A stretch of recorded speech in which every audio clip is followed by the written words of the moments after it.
اللهم صل على سيدنا محمد وعلى آل سيدنا محمد وبارك وسلم.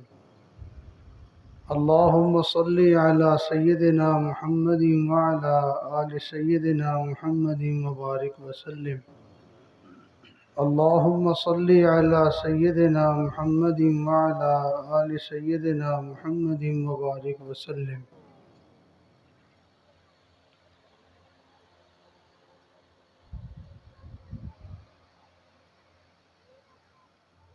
اللہ رب العزت نے انسان کو خوبصورت زندگی گزارنے کا ایک لاہ عمل عطا فرمایا ہے،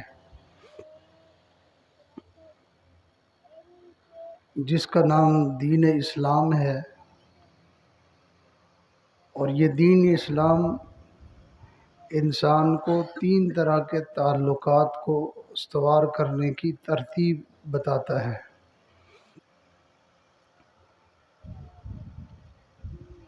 اگر انسان کو یہ 3 طرح کے تعلق درست کرنا نصیب ہو جائیں، اس کے یہ تعلقات ٹھیک ہو جائیں، تو اس کی دنیا کی زندگی بھی کامیاب اور آخرت کی زندگی بھی اس کی کامیاب۔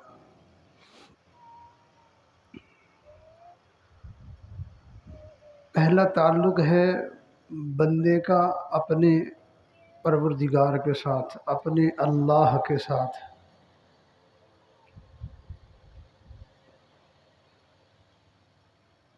اللہ رب العزت نے اس تعلق کو درست کرنے کا راستہ اور طریقہ اپنے بندوں کو بتایا ہے۔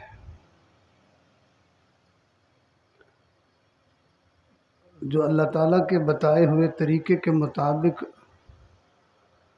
اللہ تعالیٰ سے تعلق جوڑنے کی کوشش کرتا ہے، اس شخص کا تعلق اللہ سے بہت قوی اور مضبوط ہو جاتا ہے، اور اللہ سے تعلق کے جڑنے کی جو برکتیں ہیں، جو اس کے ثمرات ہیں، جو اس کے فوائد ہیں، جو اس کے انعامات ہیں، وہ انسان کو نصیب ہونا شروع ہو جاتے ہیں۔ بعض لوگ اللہ تعالیٰ سے تعلق تو جوڑتے ہیں، لیکن وہ اپنے طریقے پر جوڑتے ہیں۔ ان کے ذہن میں، ان کے گمان میں، ان کی سوچ خیال میں یہ بات ہوتی ہے کہ ہمارا تعلق اللہ سے جڑا ہوا ہے،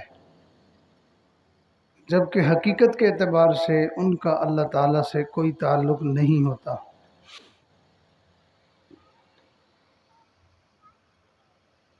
اور دوسرا تعلق ہے انسان کا انسان کے ساتھ۔ دین اسلام ہمیں قطع تعلقی سے منع کرتا ہے، دوریوں سے، ناراضگیوں سے، جھگڑوں سے دین اسلام نے منع کیا ہے، مل جل کر رہنے کا حکم فرمایا ہے۔ لیکن وہ مل جل کر رہنا بھی دین نے خود بتایا ہے کہ اس طرح سے مل کے رہنا ہے۔ ایسا نہ ہو تم آپس میں پیار محبت کے اصول اپنی طرف سے طے کر لو، جو راستہ، جو طریقہ ہم تمہیں بتائیں گے اس کے مطابق تم نے ایک دوسرے کے ساتھ تعلق رکھنا ہے۔ ہمارے بتائے ہوئے طریقے پر عمل کرتے ہوئے اگر تمہاری رشتہ داری رہے تو رکھ لینا، ہمارے بتائے ہوئے طریقے کو چھوڑ کر اگر رشتہ داری تمہاری بچتی ہو تو ایسی رشتہ داری کو قائم رکھنے کی ہم تمہیں اجازت نہیں دیتے ہیں۔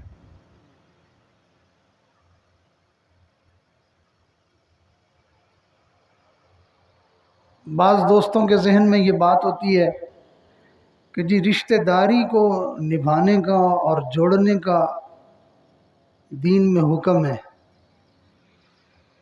بس اتنی بات ذہن میں ہوتی ہے، اگلی بات ذہن میں نہیں ہوتی کہ اس رشتہ داری کو، اس تعلق داری کو رکھنے کے لیے اصول اور ضابطے بھی دین نے بتائے ہیں۔ اگر اس کے مطابق رشتہ داری رہے تو رشتہ داری ہے، اور اگر اس کے مطابق نہیں تو پھر ایسی رشتہ داری کو رکھنے کی دین اسلام اجازت نہیں دیتا ہے۔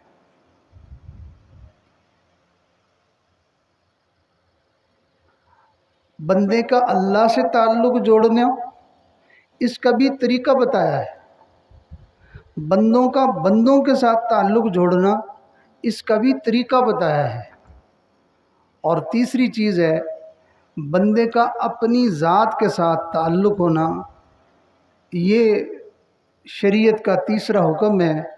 جس بندے نے یہ 3 تعلقات کو دین کے حکم کے مطابق بنا لیا، یہ کامل مومن مسلمان بن جاتا ہے۔ اگر ان 3 میں سے کسی ایک کے اندر بھی اس نے خلل ڈالا ہے، اس میں کوتاہی کی ہے، غلطی کی ہے، بندہ کا اللہ سے تعلق اس میں خرابی ہے، تو یہ مسلمان کامل نہیں ہے۔ بندے کا تعلق بندوں کے ساتھ اس میں خرابی ہے تو یہ مسلمان کامل نہیں ہے۔ بندے کا تعلق اپنی ذات کے ساتھ اس طریقے پر نہیں ہے جیسا کہ شریعت نے کہا ہے، تو یہ بندہ کامل مسلمان نہیں ہے۔ کامل مسلمان بننے کے لیے ان 3 جہتوں کا خیال کرنا ضروری ہے۔ سب سے پہلی چیز کہ بندے کا تعلق اللہ کے ساتھ، بندے کا اللہ تعالیٰ کے ساتھ کوئی تعلق نہیں ہے، کوئی رشتہ داری نہیں ہے، کوئی برادری نہیں ہے، کوئی خاندان نہیں ہے، کسی کا کوئی تعلق نہیں ہے سوائے اس کے کہ اللہ رب العزت ہمارے معبود ہیں اور ہم اس کے عابد ہیں،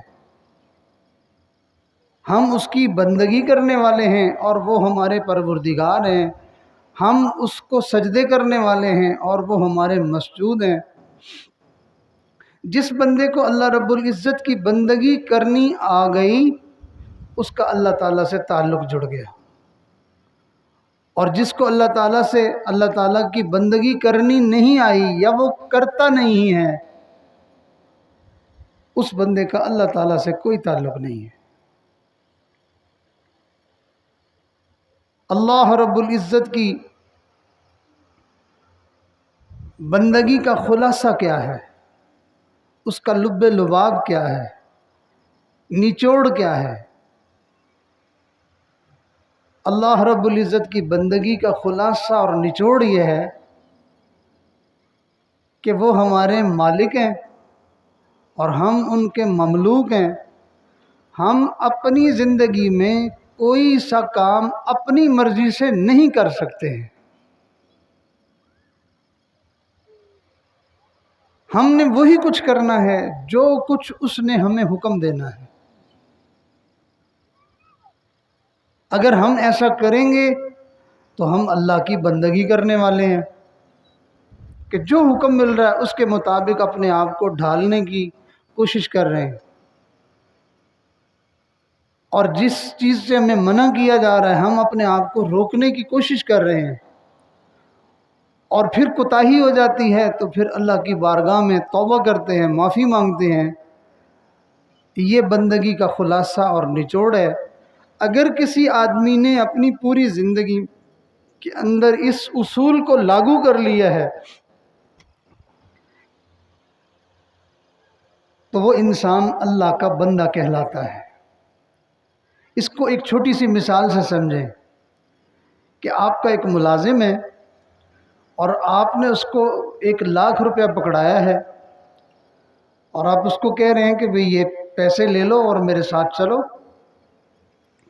جہاں جہاں اس کو خرچ کرنا ہوگا، استعمال کرنا ہوگا، میں تمہیں بتاتا جاؤں گا۔ چنانچہ یہ اس 1,00,000 روپے کو لے کے اس کے ساتھ روانہ ہوا۔ اس نے راستے میں آنے والے کسی محتاج کو دیکھا تو اس نے کہا اس کو دے دو، اس نے پیسے نکال کے اس کو دے دیے۔ آگے ایک جگہ پر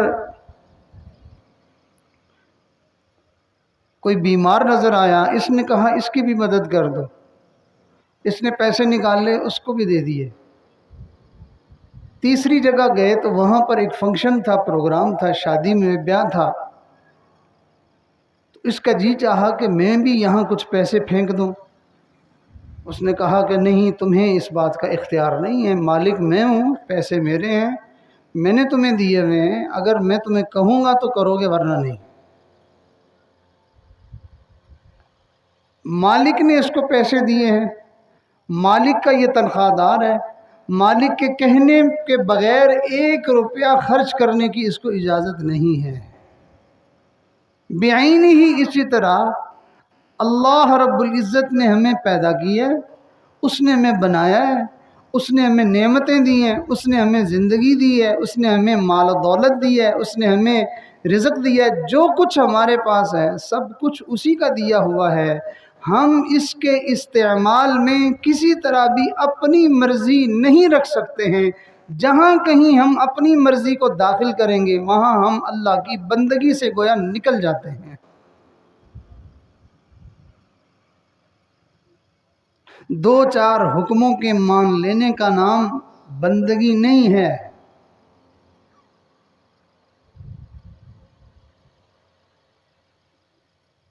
ہر کام کو اور ہر معاملے کو اور ہر وقت کو اس کی مرضی کے مطابق گزارنا، اس کو بندگی کہتے ہیں۔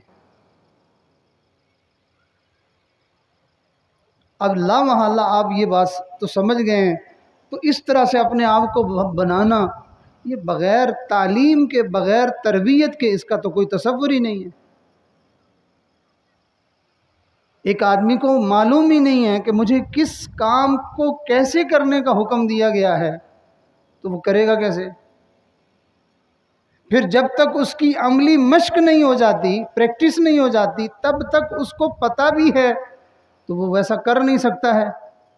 لہٰذا اسی وجہ سے اللہ رب العزت نے شریعت کو، دین کو، اسلام کو جب بھی نازل فرمایا ہے تو اللہ رب العزت نے 2 چیزیں خاص طور پر نازل فرمائی ہیں۔ ایک اللہ نے کتاب نازل فرمائی ہے اور دوسرا تربیت کرنے والا نبی دنیا میں بھیجا ہے کہ آپ ان کو بتائیں گے بھی صحیح اس کتاب سے کہ کیا کیا حکم ہے، اور پھر آپ عملی طور پر ان کو کر کے بھی دکھائیں گے، بتائیں گے کہ یہ کام ایسے کرنا ہے۔ لہٰذا پوری کی پوری امت نبی کے طریقوں پر عمل کرنے کی پابند ہوتی ہے۔ جو نبی کے طریقوں کے مطابق چلتا ہے وہ کامیاب ہو جاتا ہے، اور جو ان طریقوں کو چھوڑ دیتا ہے وہ دنیا اور آخرت میں برباد ہو جاتا ہے۔ بندے کا اللہ رب العزت کے ساتھ تعلق، ہماری شکل و صورت، اس کے بنانے میں ہمارا ذرہ برابر بھی دخل نہیں ہے کہ ہم نے سوچا تھا کہ ہماری آنکھیں ایسی بن جائیں، ہماری ناک ایسے ہو جائے، ہمارے سر کے بال اس طرح کے ہو جائیں۔ ہمارے پورے وجود کے اندر ہماری سوچ کا ذرہ برابر بھی دخل نہیں ہے۔ اللہ رب العزت نے محض اپنے فضل سے، اپنے کرم سے، اپنی مرضی سے اس نے ہمارے وجود کو بنایا ہے۔ جس طرح ہم اپنے وجود کے بننے میں بالکل بے دخل ہیں، ایسے ہی ہم اپنی زندگی کی ترتیب میں بھی بالکل بے دخل ہیں۔ اب آپ سمجھ لیجئے کہ ہم زندگی میں جو پریشان ہوتے ہیں تو کیا وہ پریشانیاں اللہ کی طرف سے بھیجی ہوئی ہوتی ہیں یا کہ ہماری اپنی گھڑی ہوئی ہوتی ہیں؟ پریشانی انسان کو تب ہوتی ہے جب زندگی میں کوئی سا فیصلہ، کوئی سا معاملہ پیش آتا ہے اور بندہ ویسا نہیں چاہتا ہے، نہیں ایسے نہیں ایسے ہو جائے، ایسے نہیں ایسے ہو جائے۔ جب بندہ یہ سوچتا ہے کہ ایسے نہیں ایسے ہو جائے تو جو اس کی سوچ ہے ویسے ہونا اس کے بس میں نہیں ہے، تو سوائے پریشان ہونے کے اس کے ہاتھ میں آتا کچھ نہیں ہے۔ اور اگر انسان اپنے آپ کو اس بات پر لے آئے کہ میری ناک اللہ نے یہاں لگائی ہے تو اس کا یہاں ہونا ہی ٹھیک ہے، تو کوئی پریشانی نہیں۔ میری آنکھ کا سائز اللہ نے جو بنایا ہے یہی ٹھیک ہے، اس کو آگے پیچھے کرنے کی مجھے ضرورت نہیں ہے، بڑا چھوٹا کرنے کی کوئی پریشانی نہیں۔ اگر اس کے در پہ ہو جائے گا کہ نہیں میری آنکھ اس سائز کی ہونی چاہیے، اس کی موٹائی اتنی ہو، اس کی لمبائی اتنی ہو اور اس کی بینائی اتنی تیز ہو، اب پریشانی میں پڑ جائے گا۔ اس پر میں آپ کو ایک اللہ والے کا واقعہ سناتا ہوں۔ جو آدمی اپنے آپ کو اللہ کی مرضی کے مطابق ڈھال لیتا ہے، اللہ رب العزت کی مرضی پر راضی رہنے میں بندے کا نقصان کوئی نہیں ہوتا۔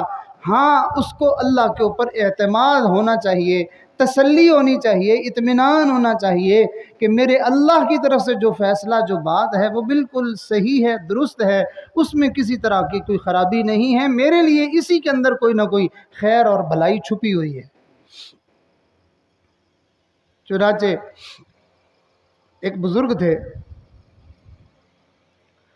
انہوں نے یہاں سے مکہ مکرمہ کا سفر کرنے کا ارادہ کیا، اور ساتھ میں دل میں نیت یہ کی کہ اے اللہ، میں اب تیرے گھر میں جا رہا ہوں تو میں کسی کے سامنے اپنی کوئی حاجت کبھی بھی پیش نہیں کروں گا۔ میری جو حاجت ہوگی، جو ضرورت ہوگی، جو کچھ میں نے مانگنا ہوگا، میں چونکہ تیرے دروازے پہ جا رہا ہوں تو میں کسی غیر کے سامنے اپنی کوئی حاجت ضرورت پیش کبھی بھی نہیں کروں گا۔ اللہ تو مجھے اس پر استقامت بھی نصیب فرما دے۔ چنانچہ یہاں سے انہوں نے سفر شروع کیا، مکہ مکرمہ پہنچ گئے تو وہاں جا کر ان کے پاس کوئی 2-4 دن کے کھانے پینے کے پیسے تھے، ان کے پاس کچھ نہیں تھا۔ فرمانے لگے کہ 2-3 دن کے بعد میرے پاس جو پیسے تھے وہ ختم ہو گئے۔ اب مجھے پہلا دن فاقے میں گزارنا پڑا۔ اب بظاہر دیکھنے میں تنگی آ رہی ہے، لیکن اس تنگی کے اندر اللہ رب العزت کیا خیر رکھتے ہیں اور کیا بھلائی رکھتے ہیں وہ اللہ ہی جانتے ہیں۔ دوسرا فاقہ آ گیا، تیسرا آ گیا، چوتھا آ گیا، یہاں تک کہ میرے اندر چلنے کی ہمت اور سکت بھی ختم ہو گئی۔ میں نماز کھڑا ہو کے پڑھتا تھا تو اب میرے اندر کھڑے ہونے کی بھی ہمت نہیں تھی، بیٹھ کے پڑھا کرتا تھا۔ لیکن جیسا کیسا کر کے میں نماز پڑھنے کے لیے حرم شریف میں جاتا تھا، اور وہاں جا کر پھر میں کوشش کرتا تھا کہ بیت اللہ شریف کا طواف بھی نصیب ہو جائے، تو فرماتے ہیں کمزوری اور فاقہ کشی کا معاملہ بہت زیادہ ہو چکا تھا۔ اب اللہ کی طرف سے دیکھیں کہ میں اللہ کے گھر کا طواف کر رہا ہوں تو میرا دھیان اپنے ذکر اذکار میں، اعمال میں تھا۔ میرے سامنے ایک دیہاتی بدو قسم کا عربی وہ میرے سامنے طواف کر رہا تھا۔ اس کا تہبند جو ہے وہ ضرورت سے زیادہ ہی نیچے لٹکا ہوا تھا، تو میرا دھیان نہ رہا تو میرا پاؤں اس کی چادر کے اوپر آ گیا۔ اب قریب تھا کہ اس کی چادر کھل جاتی، تو اس نے جلدی سے اپنی چادر کو نہ صرف یہ کہ سنبھالا، اس نے مجھے زوردار ایک مکہ لگایا۔ اب بڑھاپا بھی تھا، کئی دنوں کا فاقہ بھی تھا، کمزوری تھی، اوپر سے جو لگا مکہ، فرماتے ہیں میں بس وہیں بے ہوش ہو کے گر گیا۔ اب ظاہراً دیکھیں تو تنگی آ رہی ہے، لیکن اس کے اندر چھپا ہوا خیر کا معاملہ کیا ہے؟ لوگوں نے وہاں سے اٹھایا اور مجھے ایک طرف لٹا دیا۔ فرماتے ہیں جب اس پوزیشن میں پہنچا، بے ہوشی میں تھا، تو مجھے سمجھ نہیں آ رہی تھی کہ میں ہوش میں ہوں یا بے ہوش ہوں، میں نیند میں ہوں یا میری کیا کیفیت ہے۔ اس کیفیت میں دیکھ رہا ہوں کہ ایک طرف جبرائیل علیہ السلام کھڑے ہوئے اور ایک طرف میکائیل علیہ السلام کھڑے ہوئے، اور وہ دونوں میرے بارے میں بات کر رہے ہیں۔ کہتے ہیں کہ بھی بندے نے کام تو بڑا اچھا کر لیا ہے۔ دوسرا فرشتہ کہتا ہے کہ نہیں، ابھی کچھ کمی باقی ہے، ابھی صبر کے اس کمال کو پہنچا نہیں ہے، لیکن بہرحال معاملہ تو اس نے بہت اچھا کر لیا ہے۔ فرماتے ہیں یہ میں نے اس بے ہوشی میں، اس غنودگی میں نے یہ دیکھا، اللہ رب العزت کی طرف سے جب مجھے ہوش آیا تو مجھے وہ بات یاد آئی کہ میں نے تو یہ دیکھا ہے۔ فرمانے لگے میں سمجھ گیا کہ اللہ رب العزت کی طرف سے مجھے تسلی دے دی گئی ہے، میرے صبر کو اللہ نے قبول فرما لیا ہے۔ فرمانے لگے مجھے لوگوں نے سہارا دیا اور میرے گھر پہ پہنچایا۔ جب میں گھر پہنچا تو کوئی کسی کو کوئی اطلاع کوئی خبر کچھ بھی نہیں تھا. ایک بندہ کھانا بنا کے لے کے آیا میرے پاس اور میں اس کو نہیں جانتا تھا. وہ آیا اور کہنے لگا کہ کھانا کھا لیں. ابھی اس نے مجھے یہ پیش کیا ہی تھا کہ کھانا کھا لیں، میرے دل میں یہ بات آئی کہ میں نے تو اپنے اللہ سے آتے ہوئے یہ عہد کیا تھا کہ تیرے غیر سے کبھی کچھ نہیں لوں گا. یہ بھی تو اللہ کا غیر ہے جو کھانا لے کے آیا بیٹھا ہے، میں آخر اس سے لوں تو کیوں لوں؟ اگر میں ایسا کروں گا تو اللہ سے کیا ہوا عہد جو ہے اس کی خلاف ورزی ہو جائے گی. لہٰذا میں نے دل میں ہی سوچا کہ میں اس کا لایا ہوا کھانا نہیں کھاتا. ابھی میں بولا کچھ نہیں تھا کہ اس شخص نے کہا کہ بغیر سوچنے کے، بغیر طمع کے، بغیر لالچ کے، بغیر کسی کو کہنے کے اگر خود سے کوئی چیز لے آئے تو وہ اس کی طرف سے نہیں ہوتی، وہ اللہ کی طرف سے ہوتی ہے. تم چپ کر کے کھا لو. خیر کہتے میں اپنا سموں لے کے رہ گیا کہ اچھا اس کو، مجھے نہیں پتا تھا کہ وہ انسان ہے، مجھے نہیں پتا تھا کہ وہ جن ہے، مجھے نہیں پتا تھا کہ وہ فرشتہ ہے، وہ کیا ہے. بہرحال میں نے کھانا کھا لیا. جب انسان کے پاس کچھ نہ ہو تو پھر کچھ نہیں ہوتا، اور جب کچھ ہو تو پھر اگلی سوچیں بھی اس کو آنا شروع ہو جاتی ہیں. فرماتے ہیں جب میں نے کھانا کھا لیا تب میرے دل میں خیال آیا کہ اچھا اللہ کی طرف سے ہے تو پھر اس کو شام کے لیے بھی رکھ لینا چاہیے. ابھی میں نے دل میں یہ سوچا تھا کہ شام کے لیے بھی رکھ لینا چاہیے. میں کھانا کھا کے فارغ ہوا تو اس نے برتن اٹھائے اور مجھے کہنے لگا اچھا کیا کہ تم نے شام کے لیے نہیں رکھا، اچھا کیا کہ تم نے شام کے لیے نہیں رکھا. اسی ذات پر تم نے بھروسہ رکھا. اگر تم شام کے لیے رکھ لیتے ساری زندگی تم تنگیوں اور تکلیفوں میں گزار دیتے، تمہارا فاقہ کبھی بھی ختم نہیں ہونا تھا. اللہ رب العزت اپنے بندوں کو اپنے ساتھ تعلق جوڑ کر نوازنا چاہتے ہیں. بندہ اپنا تعلق اللہ کے ساتھ خراب کر کے اللہ کی مہربانیوں سے اپنے آپ کو محروم خود کر لیتا ہے. لیکن چونکہ اس نے یہ چیز سیکھی نہیں ہوتی کہ اللہ تعالیٰ سے تعلق بنتا کیسے ہے اور اللہ تعالیٰ سے تعلق بگڑتا کیسے ہے. اگر وہ یہ چیز اس نے سیکھی ہوئی ہوتی تو اس کو بننے کا بھی پتہ چلتا اور اس کو بگڑنے کا بھی پتہ چلتا. فرنیچر بنانے والوں کو آپ نے دیکھا ہوگا، فرنیچر بناتے ہیں، کب وہ مکمل تیار ہو گیا، کب اس کی رگڑائی ہو گئی، اور کب جو ہے وہ اس کے اوپر شائنر لگ گیا، اور کب جو ہے وہ اس کا کام مکمل ہو گیا، یہ وہ بنانے والا ہی جانتا ہے. دوسرے بندے کو اس کا پورا تجربہ اور اندازہ نہیں ہوتا. لہٰذا وہ کئی مرتبہ ابھی ادھورے کو بھی پورا سمجھنا شروع ہو جاتا ہے. تو بالکل اسی طرح ہمارا تعلق اللہ رب العزت سے بن گیا، جڑ گیا یا نہ جڑا، ہم نے چونکہ کبھی اس راستے میں قدم نہیں رکھا اس لیے ہمیں اندازہ نہیں ہوتا. ہم نے بندگی کے ذریعے سے اللہ رب العزت کے ساتھ اپنا تعلق بنایا ہوا نہیں ہوتا. ایک ہوتا ہے بندگی والے چند اعمال کر لینا. مثلا اللہ کے بندے نماز پڑھتے ہیں، ہم بھی نماز کبھی پڑھ لیتے ہیں. اللہ کے بندے اللہ کا ذکر کرتے ہیں تو کبھی ہم بھی کر لیتے ہیں. اللہ کے بندوں والے اعمال کبھی نصیب ہو جانا یہ اور بات ہے، اور اللہ کے ساتھ تعلق کا مضبوط ہو جانا، تعلق کا بن جانا یہ اور چیز ہے. ہمیں یاد ہے بچپن میں چھوٹے بچے آپس میں کھیلتے تھے تو اس زمانے میں ان کو لکھنا پڑھنا تو اتنا آتا نہیں تھا. قلم لے کے تو وہ اس کو ایسے ہی گھماتے تھے، الٹی سیدھی جو ہے وہ نشانات بناتے تھے. تو پھر دوسرے کو کہتے تھے دیکھو میں نے انگلش لکھی ہے. اب وہ پڑھے لکھے لڑکوں کو جو ہے وہ دکھاتے تھے کہ بتاؤ یہ جو میں نے لفظ لکھا ہے یہ کیا لکھا ہوا ہے. اب وہ کہتا ہے یہ تو کچھ بھی نہیں ہے، تو وہ شرمندہ ہو جاتے، پریشان ہوتے. اور اگر وہ بنا ہوا کچھ نہ کچھ بن جاتا، اے بن جاتا، ڈبلیو بن جاتا، الٹے سیدھے نشان لگنے کی وجہ سے، تو وہ بڑا خوش ہو جاتا، کہتا کہ دیکھو میں نے انگلش کا ورڈ لکھا ہوا ہے. تو بالکل اسی طرح ہمارا بھی معاملہ ہے. کبھی کبھی اتفاقاً ہم سے بھی ایسے اعمال ہو جاتے ہیں جو اللہ کے بندوں کے اعمال ہوتے ہیں، جن کا تعلق اللہ سے جڑا ہوا ہوتا ہے. کبھی کبھی غلطی سے ہم سے بھی ایسے اعمال ہو جاتے ہیں. لیکن وہ اتفاقاً ہوتے ہیں، اچانک ہوتے ہیں. ہم سچ مچ میں اللہ کے بندے بنے ہوئے نہیں ہوتے ہیں.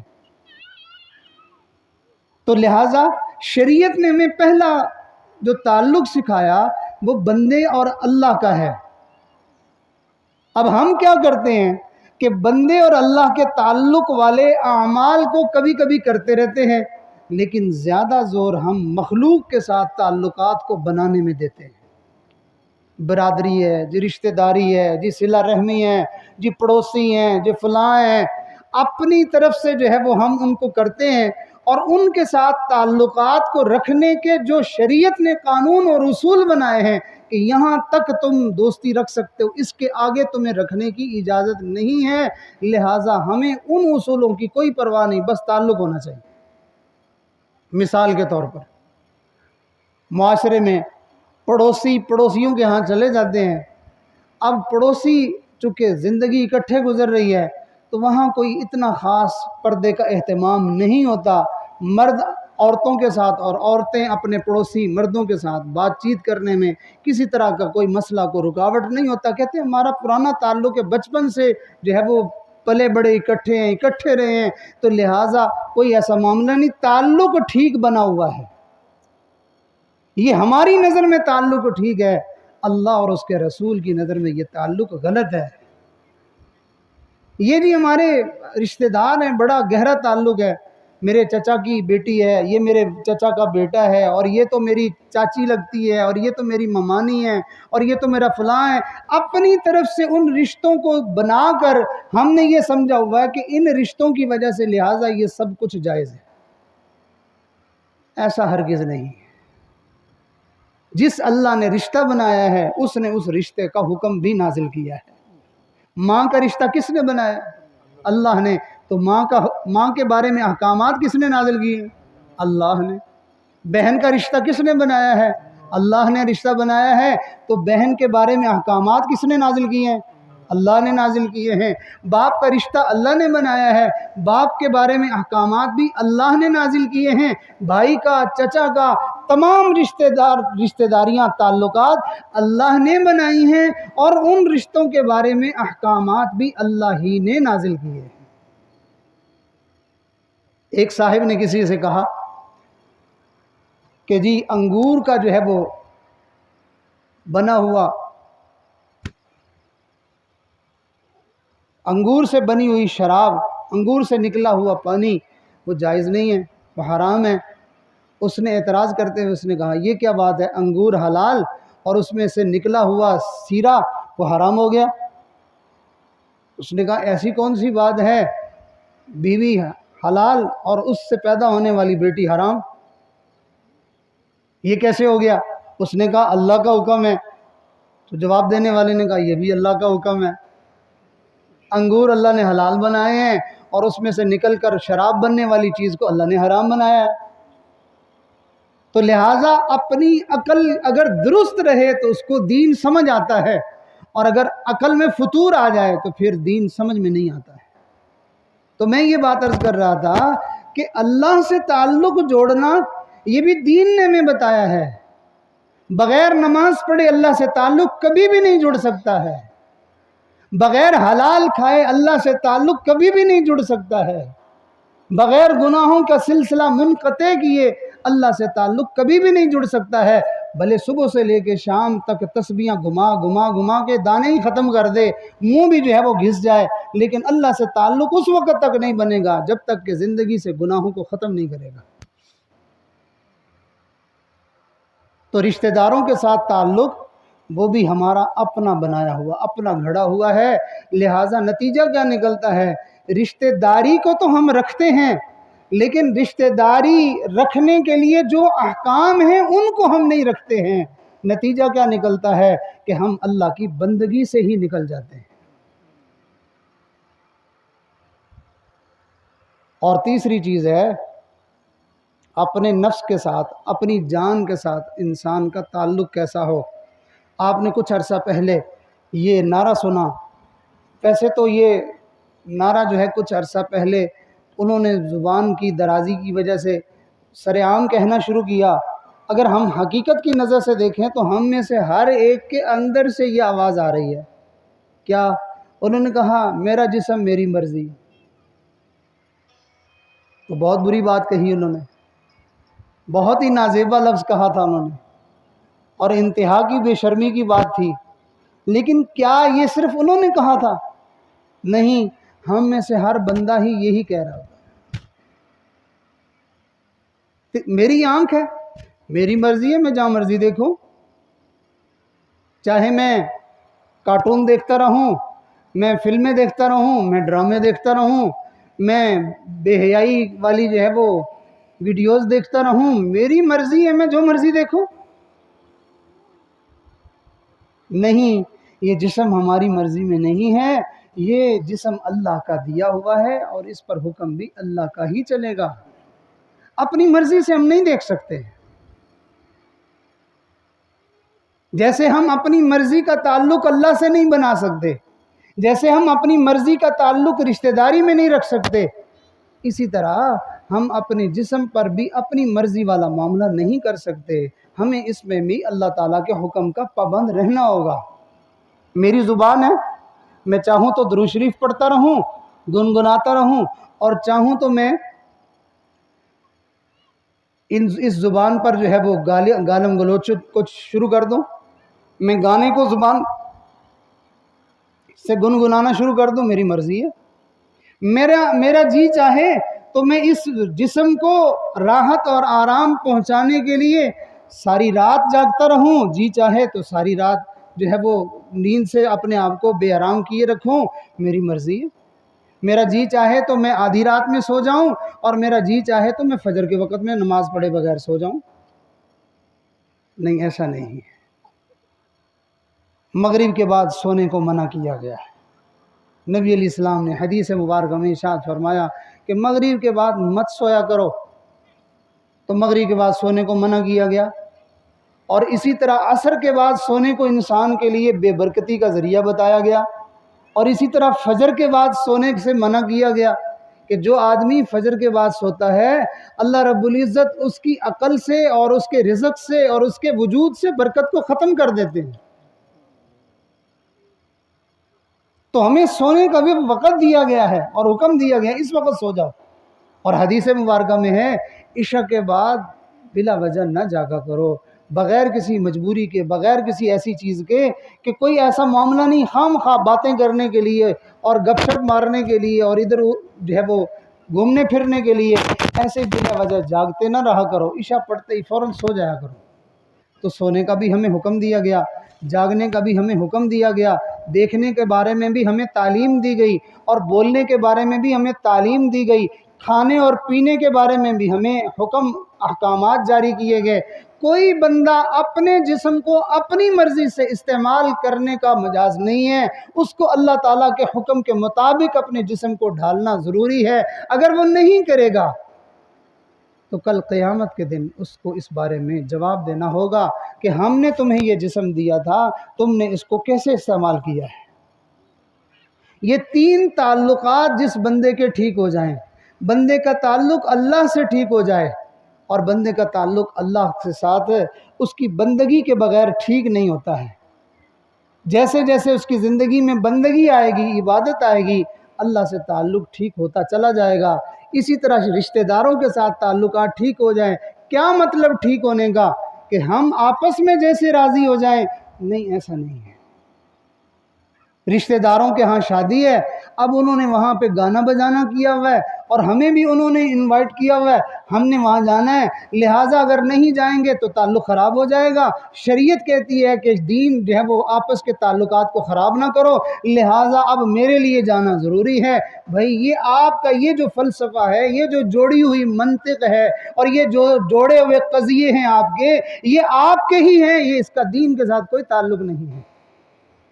اگر آپ کا رشتہ دار اللہ اور اس کے رسول کے حکموں کو پامال کر کے، حدود کو کراس کر کے نکل رہا ہے، تو آپ کو اللہ اور اس کے رسول اس کے پیچھے جانے کی اجازت نہیں دیتے ہیں۔ آپ کو اپنی حد میں رہنا چاہیے۔ حدود اس نے کراس کی ہے، آپ نے نہیں کراس کی ہے۔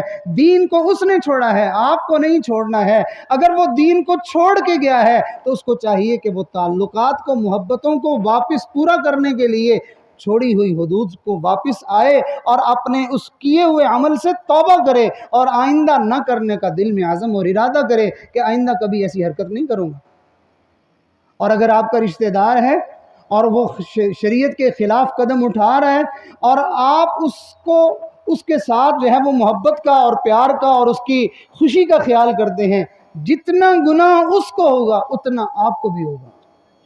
نبی علیہ السلام نے ارشاد فرمایا لا طاعت لمخلوق فی معصیت الخالق، اللہ تعالیٰ کی جو ہے وہ نافرمانی میں کسی مخلوق کی فرما برداری کرنا جائز نہیں ہے۔ حتیٰ کہ یہاں تک معاملہ ہے کہ بیٹا جو ہے وہ نبی علیہ السلام کی سنت رکھنا چاہ رہا ہے، سنت پر عمل کرنا چاہ رہا ہے، اور ماں اپنے بیٹے کو حکمن منع کرتی ہے، شریعت کہتی ہے ماں کے اس حکم کو پاؤں کے نوک پہ رکھ کے اس کو اڑا دیں گے، نبی علیہ السلام کے طریقے پر عمل کریں گے، اس لیے کہ اماں کا درجہ بہت بڑا ہے۔ کیوں بڑا ہے؟ کہ کملی والے نے اس کو درجہ جو ہے وہ اس کا بیان فرمایا ہے، لہٰذا اماں نے نبی علیہ السلام کی مخالفت کر کے اپنے مقام کو تہس نہس کر دیا ہے۔ تو جو آدمی اللہ اور اس کے رسول کے مقابلے میں آ جاتا ہے تو وہ اپنے مرتبے کو کھو دیتا ہے، اپنی عزت کو کھو دیتا ہے، اپنے شرف اور اپنی بزرگی کو کھو دیتا ہے۔ لہٰذا بزرگی نام ہی شریعت کی اتباع کا ہے۔ اب آپ کو یہ خلاصہ سمجھ میں آ گیا، بزرگی نام ہی شریعت کی اتباع کا ہے۔ اور شریعت کس کو کہتے ہیں؟ اللہ تعالیٰ کے احکامات کو کہتے ہیں۔ اور اللہ تعالیٰ کے احکامات کہاں ہیں؟ قرآن مجید میں ہے۔ اور قرآن مجید کے ان احکامات کی تفصیل کہاں ہے؟ نبی علیہ السلام کی احادیث مبارکہ میں ہے۔ تو جب پتہ چلا کہ شریعت اس چیز کا نام ہے تو سارے مسلمانوں کے لیے قرآن اور حدیث کا پڑھنا لازم ہے۔ اس کو پڑھنے پڑھوانے کے لیے مدارس کا قائم کرنا، اداروں کا قائم کرنا اور اس کے لیے ترتیب بنانا، نظام بنانا، یہ ہم میں سے ہر ایک کے لیے لازم اور ضروری ہے کہ اللہ کے احکامات کو ہم پڑھیں، پڑھائیں اور لوگوں میں پھیلائیں تاکہ پتہ چلے کہ زندگی گزارنے کا طریقہ کیا ہے۔ اور یاد رکھیے، جس قوم کے اندر قرآن کے پڑھنے پڑھانے کا، دین کے پڑھنے پڑھانے کا سلسلہ جاری رہے گا، اللہ کی مرضی اور اللہ کی ناراضگی کا ان کو پتہ چلتا رہے گا، ان کو حقوق کا پتہ چلتا رہے گا، اور ان کو رشتہ داروں کے ساتھ تعلقات کا پتہ چلتا رہے گا، اور ان کو اللہ کے احکامات اپنی ذات کے بارے میں پتہ چلتا رہے گا، یہ قوم اللہ سے جڑی رہے گی۔ اس قوم کے جڑنے کا سبب اور ذریعہ کیا چیز بنا؟ اللہ کا قرآن۔ کیا بنا؟ بولیے بھائی، کیا چیز بنی؟ اللہ کا قرآن۔ تو اللہ سے تعلق کو جوڑنے کے لیے جو چیز سبب بنتی ہے، کیا اس کا اختیار کرنا مسلمانوں کے لیے لازم نہیں ہے؟ لازم ہے۔ تو لہٰذا ہمارے اس ملک کے اندر، پاک و ہند کے اندر یہ ترتیب رہی کہ یہاں پر آ کر انگریز مسلط ہو گیا، انگریز آ کے مسلط ہو گیا، انگریز نے آ کے زبردستی مسلمانوں کے اوپر جو ہے وہ اپنا تسلط جمانے کی کوشش کی۔ ایک لمبے عرصے تک مسلمان اس کی حکومت کے نیچے دبے تو ہوئے تھے لیکن دل سے نفرت نہیں ختم ہو رہی تھی۔ وہ جانتے تھے کہ اس ظالم نے آ کے ہماری ساری ترتیب پر، ہماری زندگی پر اور ہمارے رہن سہن پر اس نے جو ہے وہ آ کے قبضہ کیا ہے اور یہ ہمیں اپنی غلامی میں لے کے آ گیا ہے۔ تو مسلمانوں کے اندر یہ چیز تھی، بھلے وہ مسلمان تھے یا غیر مسلم تھے، بہرحال انگریز کے تسلط کو وہ قبول نہیں کر رہے تھے۔ تو انگریز نے جب ایک لمبا عرصہ یہ دیکھ لیا کہ میرا یہاں معاملہ بن نہیں رہا، تو پھر ایک انگریز نے نظام تعلیم بنایا۔ اس نے کہا کہ ان لوگوں کو ہم اپنی تعلیم اور اپنی ترتیب پر چلائیں گے، ان کے دل و دماغ پر محنت کریں گے۔ جب انہوں نے اپنی تعلیم بنا کر، اپنا نظام بنا کر اس قوم کے اوپر جو ہے وہ اس کو جاری کیا، جس کا نام سکول اور کالج اور یونیورسٹیوں کی تعلیم ہے، اس تعلیم کو لے کے جب ہم پورے طور پر اپنا دل اس کو دے بیٹھے، ہم اپنی صورت کو بھول گئے، اپنی سیرت کو بھول گئے، ہم انگریز کے بغض کو بھول گئے، ہم انگریز کی دشمنی کو بھول گئے۔ وہ انگریز وہاں رہا، یہاں ایک انگریز مستقل پیدا ہو گیا۔ اس سے پہلے مسلمانوں میں یہ تعلیم نہیں تھی، مسلمانوں میں قرآن و سنت کی تعلیم تھی، مسلمانوں کے پاس علوم جتنے تھے، جتنے ان کے پاس کمالات تھے، جتنی مہارتیں تھیں، وہ باہر قومیں آ کے تو ان سے حاصل کرتی تھی، لیکن مسلمان جا کے کسی سے کچھ خیرات نہیں لیا کرتے تھے۔ ہاں اگر ان کے پاس کوئی ہنر، کوئی چیز ہوتی تھی تو وہ اس کو لے لیتے تھے، لیکن ان سے متاثر نہیں ہوتے تھے، بلکہ مسلمان اپنا تاثر ان کو دے کے آتے تھے کہ آؤ جینے کا طریقہ ہم تمہیں بتاتے ہیں، آؤ شادی بیاہ کا طریقہ ہم تمہیں بتاتے ہیں، آؤ معاشرت اور معیشت ہم تمہیں بتاتے ہیں، آؤ پڑوس کا طریقہ ہم تمہیں بتاتے ہیں، آؤ آزادی والی زندگی گزارنے کا راستہ ڈھنگ ہم تمہیں بتاتے ہیں۔ چنانچہ مسلمانوں کے سب سے بڑے آئیڈیل جناب محمد الرسول اللہ صلی اللہ علیہ وسلم کی ذات بابرکات تھی۔ مسلمان اپنے نبی کی کسی صورت کو، سیرت کو، کسی سنت کو چھوڑنے کا کبھی تصور بھی دل میں نہیں لاتے تھے، اور اس پر بڑے فخر کے ساتھ زندگی گزارتے تھے، اور ڈنکے کی چوٹ پر نبی کی سنت پر عمل کرتے ہوئے جو ہے وہ گلی محلوں میں خوشی خوشی گھومتے تھے کہ میں سعادت مند ہوں کہ مجھے نبی علیہ السلام کی مبارک سنت والی زندگی نصیب ہوئی ہے۔ یہ غلامی والی سوچ کے انگریز سے ہم اتنے متاثر ہوئے کہ لباس اس جیسا، شکل اس جیسی، ہمارا رہن سہن اس جیسا، حتیٰ کہ ہمارا کھانا پینا بھی انہی جیسا، ہمارے مکانات بھی انہی جیسے، ہمارا چلنا چلانا بھی انہی جیسا، کہ وہ جیسے ہمیں الٹی سائڈ پر چلنا سکھا گیا، آج ہم مسلمان اپنے نبی کی سنت کو بھول گئے کہ دائیں طرف چلنا سنت ہے، الٹی طرف چلنا سنت نہیں ہے۔ ہم انگریز کے چلنے پر جو ہے وہ اتنے پابند ہو گئے کہ ہمیں نبی کی سنت کا علم تک بھی نہ رہا کہ کون سا طریقہ دین کا ہے اور کون سا طریقہ دین کے خلاف ہے۔ یوں ہماری زندگیاں گزر رہی ہیں، اور یوں ہماری نسلوں سے نسلیں دنیا سے گزر رہی ہیں، اور ہمیں قرآن کی جو ہے وہ تعلیم کی خبر تک نہیں ہے، اور ہم ایک اضافی چیز سمجھتے ہیں چونکہ ہم مسلمان ہیں لہٰذا قرآن مجید بچوں کو ناظرہ پڑھوا لینا چاہیے، لہٰذا کچھ نہ کچھ تھوڑے بہت مسئلے سکھا لینے چاہیے۔ 8 گھنٹے تعلیم عصری ہے، انگریزی ہے، اور آدھا گھنٹہ مولانا صاحب آپ بھی گھر میں کبھی کبھی آ کے بچوں کو تھوڑا سا بسم اللہ سکھا جایا کریں۔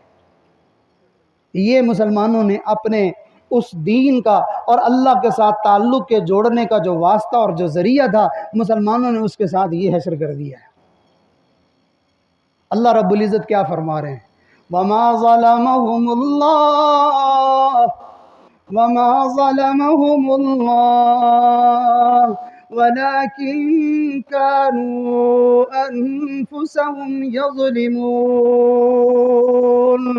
اللہ نے لوگوں پر ظلم نہیں کیا ہے، لوگوں نے اپنی جانوں کے ساتھ خود ظلم کیا ہے۔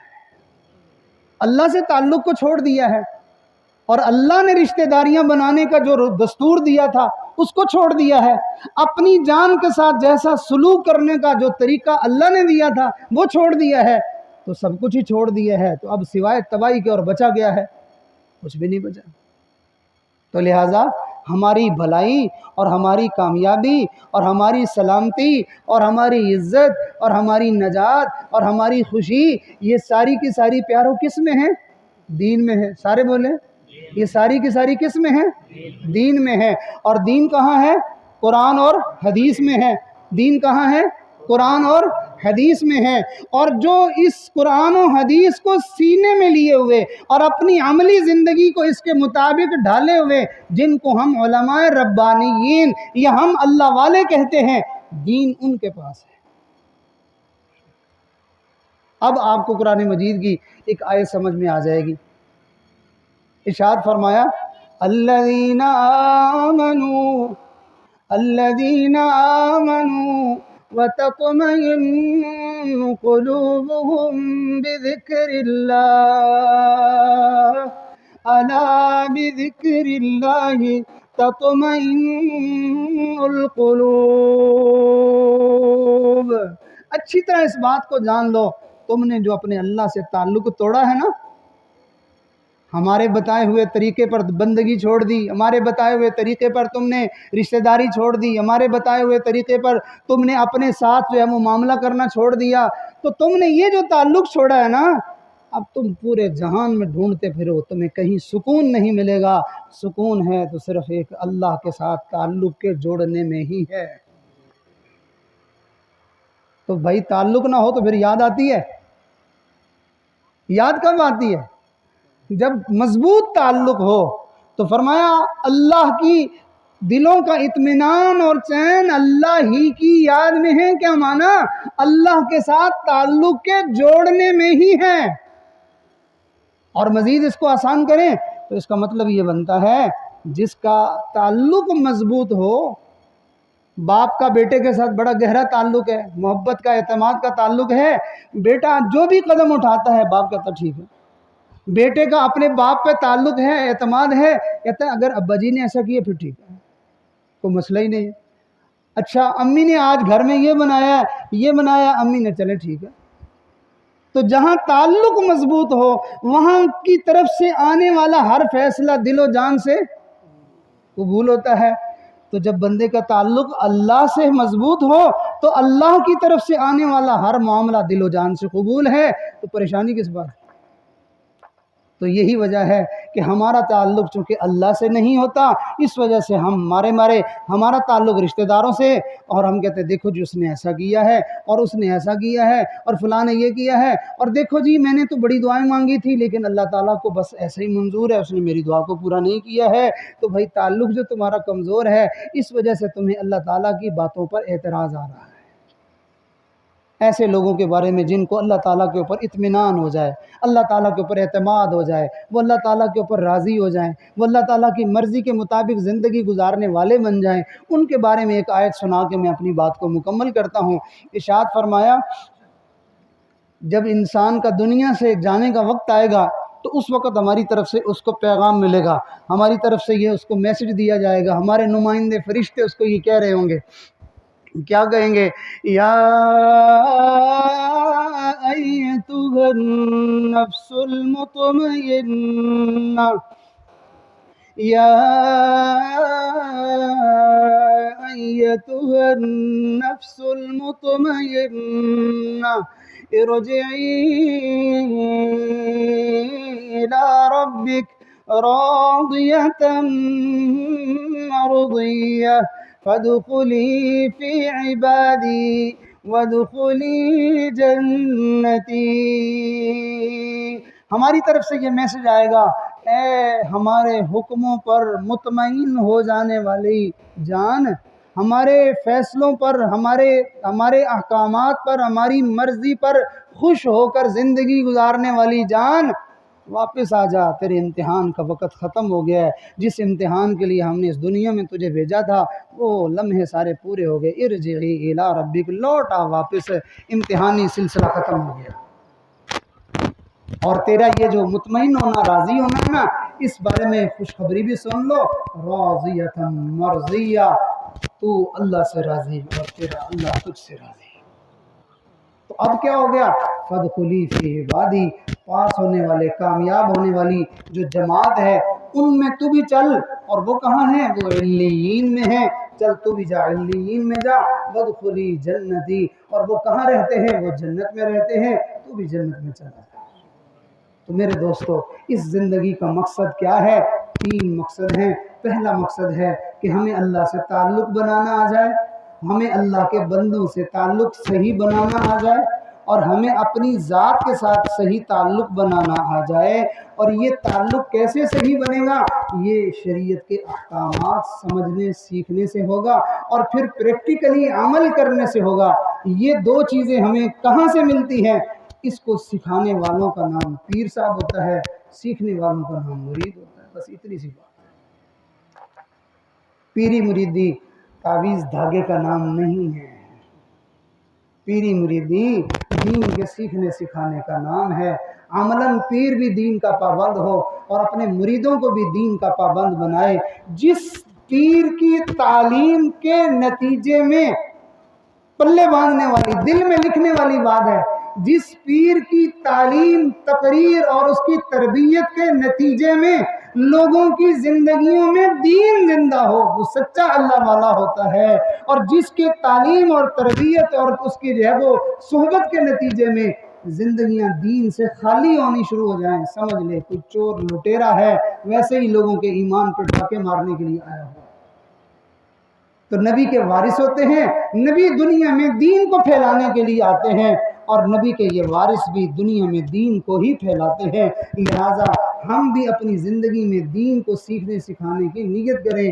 آپ جس عمر میں ہیں بھائی دین سیکھنے کے لیے کوئی حد نہیں ہوتی، بندہ کسی بھی عمر کے حصے میں دین سیکھ سکتا ہے۔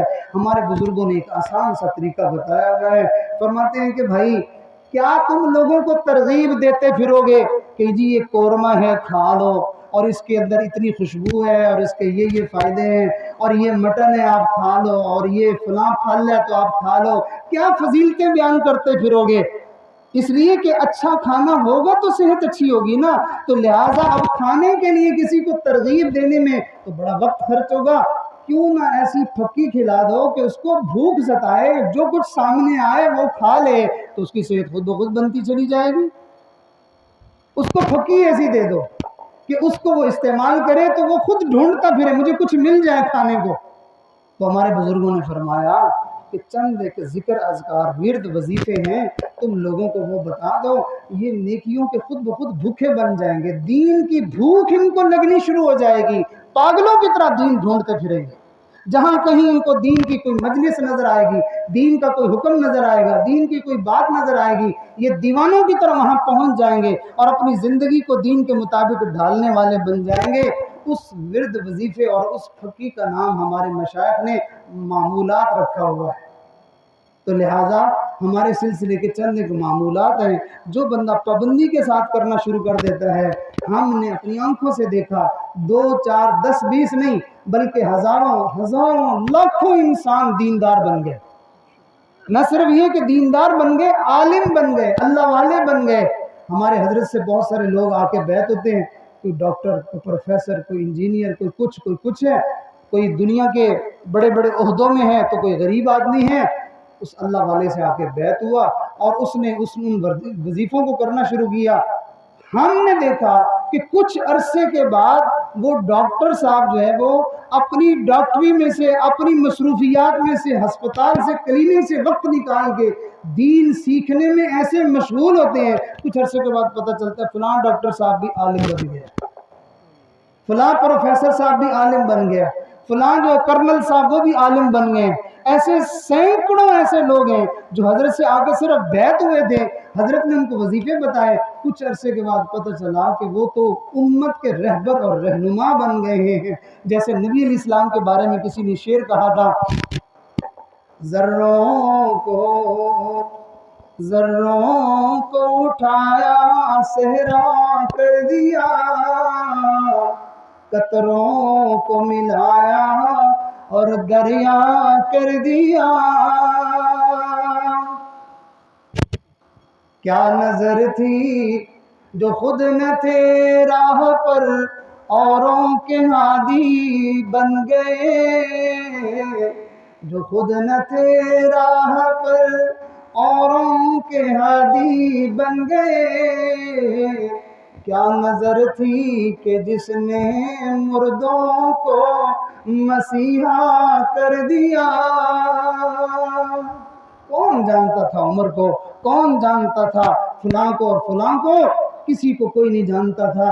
وہ نبی علیہ السلام کی مجلس میں آتے گئے اور وہ ستارے بنتے گئے اور وہ جو ہے وہ ہدایت یافتہ بنتے گئے، حتیٰ کہ اس مقام تک پہنچ گئے کہ آقا مدنی کریم نے اعلان کر دیا، لوگوں میرے سارے کے سارے صحابہ ہدایت کے چمکتے ہوئے ستارے ہیں، تم ان میں سے کسی ایک کی پیروی کرو گے تم ہدایت پا جاؤ گے، یعنی تم بھی جنت میں پہنچ جاؤ گے۔ تو اسی طرح نبی علیہ السلام کے جو وارث ہیں، جب ان کے ساتھ انسان کا تعلق بنتا ہے تو اس کو دین کی بھوک لگنی شروع ہوتی ہے، دین کی طلب اور دین کا شوق نصیب ہونا شروع ہوتا ہے۔ آہستہ آہستہ وہ دین میں آگے بڑھتے بڑھتے پھر سنتیں زندہ ہوتی ہیں، پھر نمازیں زندہ ہوتی ہیں، پھر تہجدیں زندہ ہوتی ہیں، پھر دین کے سیکھنے کا شوق زندہ ہوتا ہے۔ کرتے کرتے ایک وقت آتا ہے کہ یہ بندہ نہ صرف یہ کہ عالم بن جاتا ہے بلکہ اللہ والا بھی بن جاتا ہے۔ تو اس خانقاہ کے وجود میں آنے کا مقصد صرف یہی ہے، یہ مجالس کا مقصد صرف یہی ہے، اس آواز کا مقصد صرف یہی ہے، اس جو ہے وہ تقریر کا اور اس واز کا مقصد صرف یہی ہے کہ آؤ ہم سارے کے سارے اپنا تعلق اللہ سے جوڑ لیں اور اللہ کے حکموں کے مطابق اپنی رشتہ داریوں کے بھی بنائیں اور اللہ کے حکموں کے مطابق اپنی زندگی کو ڈھالنے کی کوشش کریں۔ جس کا تعلق اللہ سے جڑ گیا وہ دنیا میں رہے کامیاب ہے، جس کا تعلق اللہ سے جڑ گیا وہ قبر میں جائے کامیاب ہے، جس کا تعلق اللہ سے جڑ گیا وہ حشر میں جائے کامیاب ہے، وہ پل صراط پہ جائے کامیاب ہے، جس کا تعلق اللہ سے جڑ گیا وہ تو پھر جنتی ہی ہے انشاءاللہ۔ جس کا تعلق اللہ سے بنے گا وہ ضرور جنت میں جائے گا، نہ دنیا کے مسائل رہیں گے اور نہ آخرت کے مسائل رہیں گے۔ اللہ رب العزت سے دعا ہے اللہ ہم سب کا آنا مل بیٹھنا کہنا سننا اپنی بارگاہ میں قبول فرمائے۔ سارے دوست اپنے اللہ سے تعلق کو جوڑنے کی نیت سے توبہ فرما لیں، اور جو حضرات باقاعدہ سلسلے میں جڑ کے اس محنت کو سیکھنا چاہیں تو وہ توبہ کے ساتھ ساتھ سلسلے میں بیعت ہونے کی نیت فرما لیں۔ یہ فقیر اپنے شیخ کی نمائندگی کرتے ہوئے ان کے سلسلے میں آپ لوگوں کو شامل کرے گا، کلمات پڑھے جائیں گے۔ جو دوست بھی بیعت ہونا چاہیں اللہ والوں کے سلسلے میں تو وہ خطبہ سن کے ان کلمات کو پڑھیں گے، انشاءاللہ ان کا تعلق اللہ والوں کی جماعت کے ساتھ ہو جائے گا۔ وہی حضرت کے بتائے سکھائے ہوئے اوراد و وظائف یہ فقیر امانت آپ تک پہنچا دے گا، آپ اس کو عمل میں لائیں گے اور اس کی برکتوں کو اپنی زندگی میں محسوس فرمائیں گے۔ خطبہ سن لیجئے اور جو کلمات پڑھائے جائیں سچے دل سے پیچھے پیچھے پڑھتے جائیے۔ الحمدللہ وکفی وسلام علی عبادہ الذین اصطفی اما بعد۔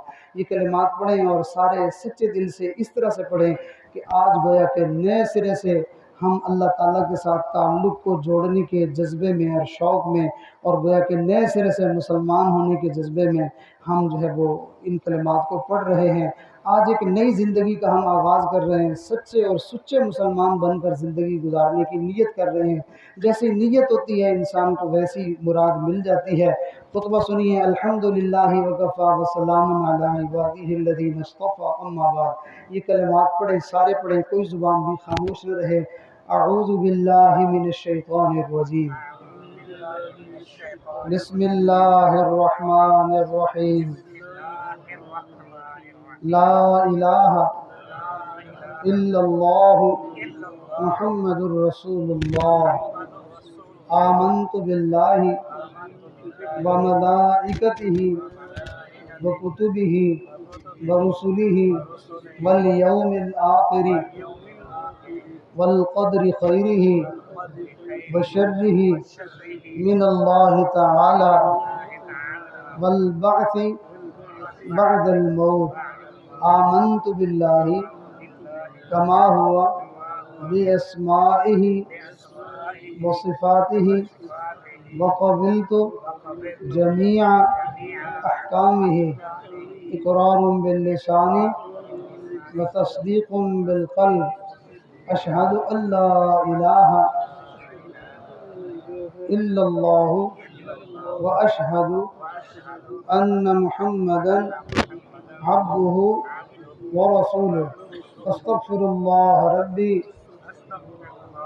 من کل ذنب واتوب الیہ، استغفر اللہ ربی من کل ذنب واتوب الیہ، استغفر اللہ ربی من کل ذنب واتوب الیہ برحمتک یا ارحم الراحمین۔ ان کلمات کو جس نے بھی توبہ کے لیے سے پڑھا ہے وہ اللہ کی بارگاہ میں توبہ طائب ہو چکا ہے، اور جس نے بیعت کی نیت کی ہے وہ سلسلہ عالیہ نقشبندیہ مجددیہ میں بیعت ہو چکے ہیں۔ جو حضرات بیعت ہوئے ہیں وہ چند ایک اوراد و وظائف کو سن لیں، پابندی سے کریں، اللہ تعالیٰ کی محبت محسوس فرمائیں گے، دین زندگی میں بڑھتا ہوا محسوس فرمائیں گے انشاءاللہ۔ پہلا عمل ہے استغفار، 100 دفعہ صبح 100 دفعہ شام، استغفر اللہ ربی من کل ذنب واتوب الیہ۔ دوسرا عمل ہے درود شریف 100 دفعہ صبح 100 دفعہ شام، اللہم صلی علی سیدنا محمد وعلی آل سیدنا محمد وبارک وسلم۔ تیسرا عمل ہے قرآن شریف کی تلاوت، روزانہ ایک پارہ یا آدھا پارہ، اور اگر یہ بھی نہ ہو سکے تو پھر ایک پاؤ، جتنی اللہ توفیق دے۔ اور اگلا عمل ہے صبح اور شام 15 سے 20 منٹ بیٹھ کے اپنے دل کو اللہ کی یاد کے لیے فارغ کریں، اور یہ نیت کریں کہ میرے بزرگوں کے سینے میں جو نور نبی علیہ السلام کے دل مبارک سے ہوتا ہوا ان کے سینے میں پہنچا ہے، اس بیت کے ذریعے سے وہ نور و فیض مجھے بھی نصیب ہو رہا ہے، اور دل کی ظلمت اور سیاہی دور ہو رہی ہے۔ میرے دل سے یہ آواز ہے جو میں سن رہا ہوں، میرا دل کہتا ہے اللہ اللہ اللہ اللہ اللہ۔ یہ اللہ تعالیٰ کا مبارک نام ہے جو بندے کو اللہ تعالیٰ کا عاشق بنا دیتا ہے، بندے کا تعلق اللہ سے جوڑ دیتا ہے۔ اور اگلا عمل ہے چلتے پھرتے اٹھتے بیٹھتے سوچوں میں خیالوں میں اللہ کو یاد کرنا۔ اور چھٹا عمل ہے کہ اللہ والوں کے ساتھ، اپنے بزرگوں کے ساتھ ایک مضبوط تعلق کرے، ان سے ملنے کی ہے کہ یہی راہ کہ ملنے والوں سے راہ پیدا کر۔ ہمارے سلسلے کے بہت بڑے بزرگ گزرے ہیں، حضرت خواجہ دوست محمد قندھاری رحمۃ اللہ علیہ، بہت بڑے اللہ والے تھے۔ ایک عامی سا بندہ بھی اگر ان کی قبر پہ چلا جائے تو اس کو لگتا ہے کہ جیسے کوئی نور کا سورج اندر اترا ہوا ہے، اتنے انوارات ان کی قبر پر۔ تو وہ فرمایا کرتے تھے کہ مجھے اللہ نے جو کچھ بھی عطا فرمایا ہے دین میں، وہ صرف اور صرف اپنے شیخ سے محبت کے نتیجے میں دیا ہے، کہ مجھے ایک اللہ کے عاشق سے، اللہ والے سے محبت تھی بے انتہا، اس محبت کے نتیجے میں اللہ تعالیٰ نے مجھے سب کچھ عطا فرمایا ہے۔ اور ویسے حدیث سے بھی اس کا ثبوت ملتا ہے کہ نبی علیہ السلام نے ارشاد فرمایا کہ جو آدمی کسی اللہ والے سے اللہ کے لیے محبت کرتا ہے، اللہ فرماتے ہیں اس بندے کے لیے میری محبت واجب ہو جاتی ہے، یعنی میں پروردگار پھر اس سے محبت کرتا ہوں۔ اور ان کے جو شیخ تھے حضرت خواجہ احمد سعید رحمۃ اللہ علیہ، انہوں نے بھی ان کی اس بات کی تائید فرمائی، فرمایا ان کو جو کچھ ملا ہے صرف اور صرف محبت کی وجہ سے ملا ہے۔ اگر کسی کو اس پہ کوئی دل میں ایسا کوئی وسوسہ خیال آئے تو اپنے خیال کو یہ سوچ کے دور کر لے کہ صدیق اکبر رضی اللہ عنہ کو جو کچھ ملا ہے نبی علیہ السلام کی محبت میں فنا ہونے سے ملا ہے۔ تو یہ وہی وراثت چلی آ رہی ہے، جس کو اپنے شیخ سے جتنا کمال کی محبت ہوتی ہے، ان کے سینے میں جو کمالات نبوت ہوتے ہیں، کمالات ولایت ہوتے ہیں، انوار و برکات ہوتی ہیں، اس محبت کی شدت میں وہ سارا کچھ منتقل ہو جاتا ہے۔ تو لہٰذا اپنے شیخ کے ساتھ محبت کا تعلق ہو اور بندہ ان کے ساتھ رابطے میں رہے، آنا جانا رکھے، اپنے حال احوال ان کے سامنے شیئر کرتا رہے، اپنے اعمال کے بارے میں ان سے ذکر کرتا رہے، ایک جو ہے وہ قلبی ایک لگاؤ ہو، تو اس سے انسان کے لیے دین کے راستے میں آسانی ہوتی چلی جاتی ہے۔ ابھی تھوڑی دیر کے لیے ذکر کریں گے انشاءاللہ، پھر دعا ہوگی۔ تمام دوست اپنی دل کو اللہ کے ذکر کے لیے خالی فرما لیں، یہ نیت کریں کہ میرے دل میں اللہ تعالیٰ کی رحمت آ رہی ہے، دل میں سما رہی ہے، ظلمت و سیاہی دور ہو رہی ہے، اور دل سے یہ آواز آ رہی ہے اللہ اللہ اللہ۔ اپنے دل کو اللہ اللہ کی صداؤں سے اور اللہ اللہ کی گونج سے اپنے دل کو منور فرمائیں۔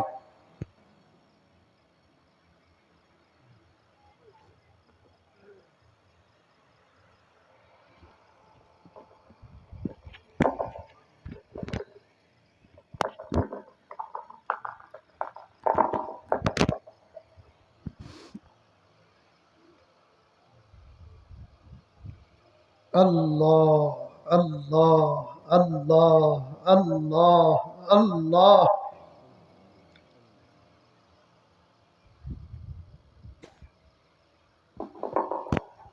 میرا دل مچل رہا ہے، میرا دل مچل رہا ہے، تیری یاد میں الہی، میرا دل مچل رہا ہے، تیری یاد میں الہی، تیرے نام نے تو دل میں ایک آگ ہے لگائی، میرا دل مچل رہا ہے تیری یاد میں الہی، تیرے نام نے تو دل میں ایک آگ ہے لگائی، تیرے حسن پر میں قربان، تیرے حسن پر میں قربان، میرے مرشد تیرے حسن پر میں قربان، تیری نیم سی نگاہ نے، تیرے حسن پر میں قربان، تیری نیم سی نگاہ نے میرے دل کی اجڑی بستی ایک پل میں ہے بسائی، میرا دل مچل رہا ہے تیری یاد میں الہی۔ اللہ تیرا در تو تیرا در ہے، اللہ تیرا در تو تیرا در ہے، تیرے در کے ایک گدا نے، اللہ تیرا در تو تیرا در ہے، تیرے در کے ایک گدا نے دنیا دوں کی عظمت میرے دل سے ہے مٹائی، میرا دل مچل رہا ہے تیری یاد میں الہی، تیرے نام نے اللہ، تیرے نام نے اللہ، تیرے نام نے تو دل میں ایک ہلچل مچائی، میرا دل مچل رہا ہے۔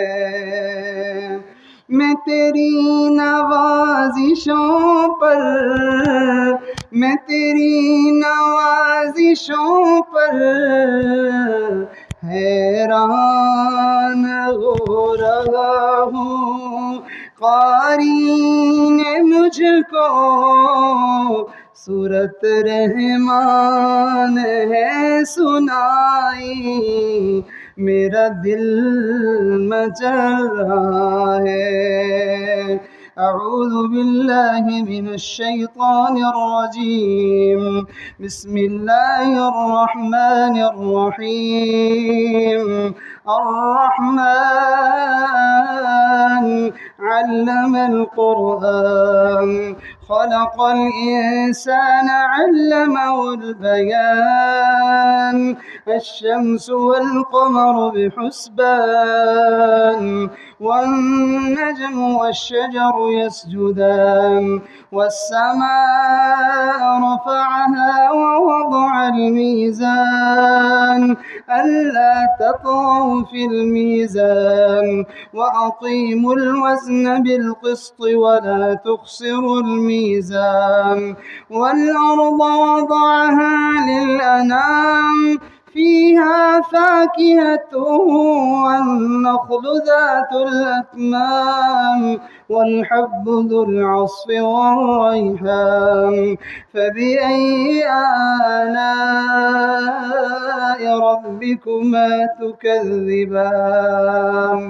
میں تیری نوازشوں پر حیران ہو رہا ہوں، میری زندگی کا حاصل تیری یاد بن گئی ہے، میری زندگی کا حاصل تیری یاد بن گئی ہے، تیرے وصل کی تمنا میرے دل میں ہے سمائی، میری زندگی کا حاصل تیری یاد بن گئی ہے، تیرے وصل کی تمنا میرے دل میں ہے سمائی، میرا دل مچل رہا ہے تیری یاد میں الہی، تیرے عاشقوں میں جینا، تیرے عاشقوں میں مرنا، تیرے یاروں میں جینا، تیرے یاروں میں مرنا، تیرے عاشقوں سے سیکھا، تیرے سنگ در پہ مرنا۔ میں یہی سمجھ رہا ہوں تیرے در کی ہے رسائی، میرا دل مچل رہا ہے تیری یاد میں الہی۔ مجھے درد دل ملا ہے، سن لو اے دنیا والو، مجھے درد دل ملا ہے، سن لو اے دنیا والو۔ میں فقیر بے نوا ہوں، مجھے مل گئی ہے شاہی، میرا دل مچل رہا ہے تیری یاد میں الہی۔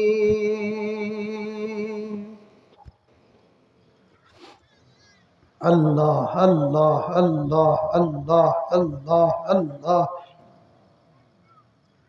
لا الہ الا اللہ محمد الرسول اللہ۔ آؤ اللہ سے اللہ کے پیار کی بھیک مانگیں، اللہ سے اللہ کا تعلق مانگیں۔ ہم اسی کے ہیں اور اسی کے بنیں گے تو ہمارا سب کچھ بنے گا، اور اگر ہم اس سے پرے پرے بھاگنے کی کوشش کریں گے تو پھر اللہ سے دور تو جہنم ہی ہے۔ جو اللہ سے جتنا دور جائے گا وہ جہنم کے اتنا قریب ہو جائے گا، اور جو اللہ کے قریب ہوگا وہ اتنا جنت کے قریب ہو جائے گا۔ تو سارے ہم اللہ سے اللہ کو مانگتے ہیں، اللہ کا پیار مانگتے ہیں، اللہ کی محبت مانگتے ہیں، اللہ کی فرمانبرداری مانگتے ہیں۔ جسے اللہ کی محبت، اللہ کا تعلق مل گیا، اسے دو جہان کے سارے خزانے مل گئے، اور جسے اللہ نہ ملا اسے سب کچھ ملا بھی صحیح تو اسے کچھ نہ ملا۔ سبحان ربی العلی الاعلی الوہاب، اللہم صلی علی سیدنا محمد وعلی آل سیدنا محمد وبارک وسلم۔ ربنا ظلمنا انفسنا وان لم تغفر لنا وترحمنا لنکونن من الخاسرین۔ اے مالک، ہم تیرے عاجز مسکین بندے ہیں، ہم محتاج ہیں، فقیر ہیں، گناہگار ہیں۔ ہمارے گناہوں کو معاف فرما، خطاؤں سے درگزر فرما، ہمارے عیبوں پر پردہ پوشی فرما۔ ہم نے زندگی میں گناہوں کے سوا کچھ نہیں کمایا ہے، یا اللہ ہر گناہ تجھ سے دور کرتا ہے۔ ہم تجھ سے دور ہوتے ہوتے ہوتے بہت دور چلے گئے ہیں، یا اللہ تو ان فاصلوں کو مٹا دے، ان دوریوں کو ختم کر دے، اور ہمیں معاف کر دے، اور ہمیں اپنا وصل دے دے، اپنا قرب دے دے، اپنی محبت دے دے۔ یا اللہ جو تیرا عاشق بن جائے وہ تیری نافرمانی نہیں کیا کرتا۔ اے اللہ ہمیں بھی اپنا عشق نصیب فرما، اللہ ہمیں بھی اپنا پیار نصیب فرما۔ یا اللہ ہمیں جو ہے وہ نفس و شیطان کے اللہ ہمیں ہتھ کنڈوں سے نجات عطا فرما۔ اللہ اس کے پکڑ سے ہمیں مزید نجات عطا فرما، ہمیں چھٹکارا عطا فرما۔ یا اللہ مہربانی فرما، اے اللہ ہمیں نفس اور شیطان کے حوالے نہ فرما، ایک آنکھ کے جھپکنے کے برابر بھی ہمیں ان کے حوالے نہ فرما۔ یا اللہ مہربانی فرما، تو ہمیں اپنی آغوش رحمت میں لے لے، تو ہمیں اپنی حفاظت میں لے لے، تو ہمیں اپنی پشت پناہی نصیب فرما دے، ہمیں تو اپنا سہارا نصیب فرما دے، ہمیں تو اپنا تعلق دے دے، اپنی یاری ہمیں نصیب فرما دے۔ یا اللہ ہمیں یہ مانگتے ہوئے ڈر بھی لگ رہا ہے، اور یہ مانگتے ہوئے شرم بھی آ رہی ہے کہ ہم کس منہ سے تیرا تعلق اور تیری دوستی اور تیرا پیار مانگتے ہیں، جبکہ ہم تو اپنے آپ کو گناہوں کی غلاظتوں میں، نجاستوں میں ہم نے لت پت کیا ہوا ہے۔ یا اللہ ماں بھی بچے کو گندگی میں لتھڑا ہوا دیکھے، اس بچے کو گھر سے دھکا نہیں دے دیتی، بلکہ بچے سے نجاست اور گندگی کو دھو کر بچے کو سینے سے لگا لیتی ہے۔ یا اللہ آپ بھی مہربانی فرمائیے، آپ ماؤں سے بھی زیادہ پیار کرنے والے ہیں۔ ہمارے گناہوں کے نتیجے میں ہمیں اپنی بارگاہ سے دھتکار نہ دے، ہمیں دھکا نہ دے دے۔ ہم گندے ہیں، ہم اگر حد سے زیادہ گندے ہیں، بے انتہا برے ہیں، گناہوں کی گندگیوں نے ہمیں بدبودار کر دیا ہے۔ یا اللہ یہ ساری گناہوں کی گندگیاں دھو دے، معاف فرما دے، معاف کرنے پہ آئے بڑے بڑے زانیوں کو معاف کر دے، شرابیوں کو معاف کر دے، چوروں اور ڈاکوؤں کو معاف کر دے، بڑے بڑے قاتلوں کو معاف کر دے۔ یا اللہ اس مجمع کو جو گرمی کے موسم میں اپنے پسینے کی، اپنی گرمی کی، اپنی تکلیف کی پرواہ کیے بغیر تجھے راضی کرنے، خوش کرنے کے لیے اپنا وقت نکال کے چلے آئے، اے اللہ، اے میرے مالک، اے میرے اللہ، یہ مجمع جو آیا ہے تجھے منانے کے جذبے سے آیا ہے، تجھے خوش کرنے کے جذبے سے آیا ہے۔ میرے مالک، گناہوں کی سختی سے ہمارے آنکھوں سے تو آنسو نہیں نکلتے، جسم کے نکلے ہوئے پسینے کو قبول فرما دے، اے اللہ سب کے لیے مغفرت اور بخشش کا فیصلہ فرما دے، یا اللہ مہربانی فرما دے۔ اے اللہ، مرد آئے، خواتین آئیں، بوڑھے آئے، جوان آئے، دور سے آئے، قریب سے آئے، اتنی سخت موسم میں لمبا سفر کر کے دور سے اللہ کتنے لوگ آئے ہیں میرے اللہ۔ آنے میں تنگی بھی ہوئی تھی اللہ، آنے میں مشقت بھی ہوئی تھی اللہ، حالات اور وسائل بھی نہیں تھے، گنجائش بھی نہیں تھی، ایک ایک روپیہ اور پیسہ جو ہے وہ اس کو بچانے کی کوشش بھی تھی، تیری محبت میں سب کچھ قربان کر آئے ہیں اللہ، مہربانی کر دے، اپنی رحمت کو بھیج دے، اپنی رحمت سے اللہ ہمارا استقبال فرما لے، اے اللہ ان طالبین صادقین کی برکت سے ہم گناہ گاروں کو بھی اپنی بارگاہ میں شرف قبولیت عطا فرما دے۔ ہم گرے پڑے ہیں یا اللہ، یہ سارے آنے والے یہی سوچ کے آتے ہیں کہ ان کا تعلق اللہ سے جڑا ہوا ہے، ہم جائیں گے ہمارا بھی جڑ جائے گا، یا اللہ تو ان کے حسن ظن کو قبول فرما لے اور ہمیں حقیقی معنوں میں اپنا تعلق عطا فرما دے، اور اس کی برکت اللہ ان کے اوپر بھی ظاہر فرما، ان کے حسن ظن کی برکت ان کے اوپر بھی ظاہر فرما اور ان کو بھی اپنا تعلق عطا فرما دے، یا اللہ مہربانی فرما۔ اے اللہ پریشان ہیں، دکھی ہیں اللہ، تجھ سے دوری نے ہمیں پریشان کیا ہے، تجھ سے دوری نے ہمیں دکھی کیا ہے، تجھ سے دوری نے ہمیں ذلیل کیا ہے، تجھ سے دوری نے ہمیں برباد کیا ہے، اے اللہ جو تیرے قریب ہو جائے وہ عزت والا، جو تیرے قریب ہو جائے وہ خوشیوں والا، جو تیرے قریب ہو جائے وہ سکون والا۔ آپ نے فرمایا الا ان اولیاء اللہ لا خوف علیہم ولا هم یحزنون، جان لو، اچھی طرح جان لو، جو اللہ کے دوست ہیں، جو اللہ کے قریب ہیں، ان کو کسی قسم کا کوئی نہ خوف اور نہ کوئی کسی قسم کا ان کے دل میں روگ، بے غم اور بے خوف زندگی ان کی۔ اللہ ہمیں بھی اپنی دوستی دے دے، یا اللہ ہمیں بھی اپنی دوستی دے دے، اللہ مہربانی کر دے، میرے مالک مہربانی فرما۔ اے اللہ ہمیں تیرا دوست بننا نہیں آتا، یقیناً نہیں آتا، ہم اتنے قابل نہیں ہیں، ہم اتنی عقل کے مالک نہیں ہیں، ہم اتنی سوچ رکھنے والے نہیں ہیں، ہم گرے پڑے ہیں نفس شیطان کے جو چوڑے چمار اور گندوں کی طرح ہے اللہ، ہم ان کے بہکاوے میں آ کے ہم ان کے جو ہے وہ پیچھے چلنے لگ جاتے ہیں، یا اللہ ہمیں شعور دے دے، اللہ ہمیں عقل سلیم دے دے، اللہ ہمیں فہم دے دے، اللہ ہمیں سمجھ دے دے، اللہ ہمیں حیا دے دے، اللہ ہمیں تقوی دے دے، اللہ اپنی خشیت دے دے، میرے مالک یہ سب کچھ دے کے تو ہمیں اپنا بنا لے، تو ہمارا ہو جا۔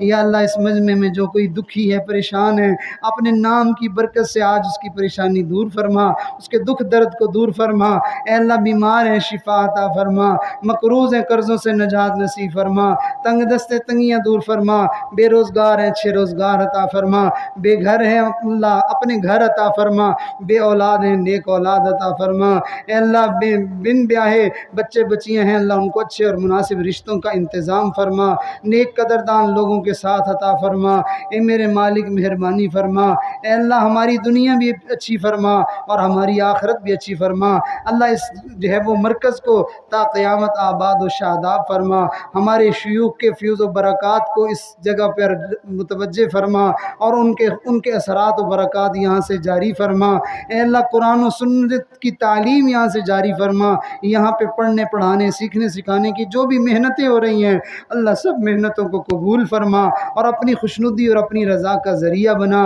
بچوں اور بچیوں کے حوالے سے جو تعلیم اور تربیت کے سلسلے ہیں اللہ سب قبول فرما، اے اللہ اس کی تعمیر کے بھی انتظام فرما اور اس کو وسعتیں بھی عطا فرما اور اس کو قبولیت بھی عطا فرما، اور اہل سعادت اور اہل خیر لوگوں کو ہمیشہ اس کی طرف متوجہ رکھیے اور ان کے قلوب کو اس کی طرف جوڑے رکھیے اور اپنی رحمت خاصہ اس جگہ پر نازل فرما، ہماری ان دعاؤں کو قبول فرما، اللہ اس جگہ کو اللہ والوں کی کا مسکن بنا، اس کو جو ہے وہ اللہ والوں کی توجہات کا مرکز بنا، خصوصاً ہمارے حضرت شیخ کی توجہات جو ہے وہ اس جگہ پر عطا فرما، ہماری ان دعاؤں کو کو قبول فرما۔